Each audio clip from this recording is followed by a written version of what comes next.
Ես շատ լավ հիշում եմ, հույս ունեմ դուք էլ եք հիշում, թե ժամանակ առ ժամանակ ինչպիսի քննադատություններ բարձրանում կառավարության հասցեին ճանապարհատրանսպորտային պատահարների զոհերի թվի աճի բերումով եւ վերջին տարիներին մենք շատ կարեւոր մի փոփոխություն ենք արձանագրել ճանապարհատրանսպորտային պատահարների զոհերի թիվը կայուն ձևով նվազում է, մասնավորապես եթե համեմատենք 2023 թվականի հետ, 24 թվին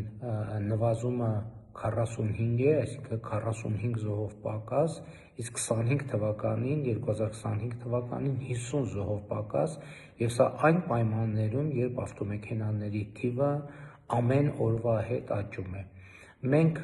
ընդհանուր առմամբ փաստորեն 2 տարվա արդյունքներով շուրջ 95 կյանք է խնայվել ճանապարհատրանսպորտային պատահարներից եւ մենք վերլուծում ենք, թե որոնք են այս փոփոխության պատճառները եւ մեր եզրակացությունը միանշանակ է, որ պատճառներից մեկը ալկոհոլի ազդեցության տակ մեքենա վարող վարորդներին վարորդական իրավունքից զրկելն է, այսինքն խմացություն ունեցող վարորդներին վարորդական իրավունքներից զրկելն է։ Պարզ է, որ դա ոչ մեկի համար հեշտ որոշում չէ եւ նաեւ ես նամակներ եմ ստանում քաղաքացիներից, ովքեր ասում են, որ միջնորդում են, որպեսզի ժամկետից շուտ վերականգնվի վարորդական իրավունքը եւ այլն, բայց հիմա իմ խոսքը բոլորովին այլ բանի մասին է։ Մենք բազմաթիվ քաղաքացիներ, ովքեր խմած վիճակում ավտոմեքենա են վարել, զրկվել են վարորդական իրավունքից, բայց մյուս կողմից այդ որոշումների արդյունքում մենք 95 պայմանական մարդու կյանք փրկել ենք։ Եվ իհարկե ես գիտեմ, որ կան մարդիկ, ովքեր դժգոհ են